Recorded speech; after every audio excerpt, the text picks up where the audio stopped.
A new report by the Oakland Institute claims to have uncovered a series of international deals it says are leading to the displacement of, quote, hundreds of thousands of African farmers. The report by the American research firm, categorized by CNN as left-leaning, spells out land purchases equaling the size of France, and it claims these large tracts of land are being bought for surprisingly little amounts. Over and over again, I was told that it was very easy to secure land. Zambia is a country where 94% of the land is under customary rights. So if you are a foreign investor and you want to secure land, you have to get the permission of the chief.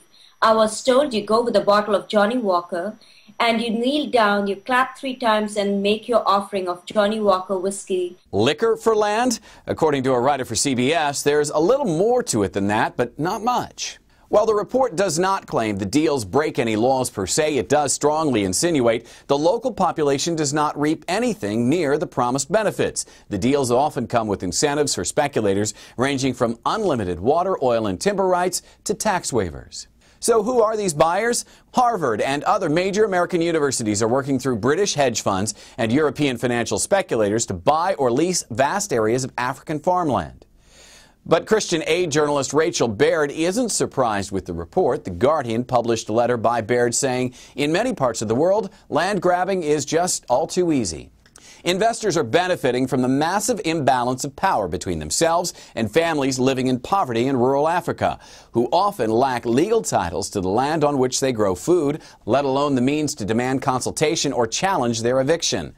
But a writer for Daily Nation counters the attacks on land buyers, saying the land grab may not be as bad as it seems. He writes, the deals are all part of a larger positive plan for the region. It is wrong to claim that such investments will only help promote food exports at the expense of local needs. Such claims ignore Africa's determination to harness emerging technologies to promote agricultural development. The efforts are being promoted as part of larger strategies to stimulate economic transformation. And investors are riding that sentiment, denying they're causing any harm. In fact, they say they're doing just the opposite. One company told the BBC, they are extremely happy with us. He said that in Mozambique, the company's employees earn salaries 40% higher than the minimum wage. The company was also involved in development projects such as the supply of clean water to rural communities.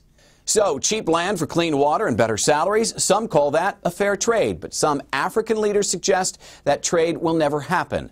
Obang Metho of the Solidarity Movement for New Ethiopia says, no one should believe that these investors are there to feed starving Africans, create jobs, or improve food security. These land grab agreements, many of which could be in place for 99 years, do not mean progress for local people and will not lead to food in their stomachs. These deals lead only to dollars in the pockets of corrupt leaders and foreign investors.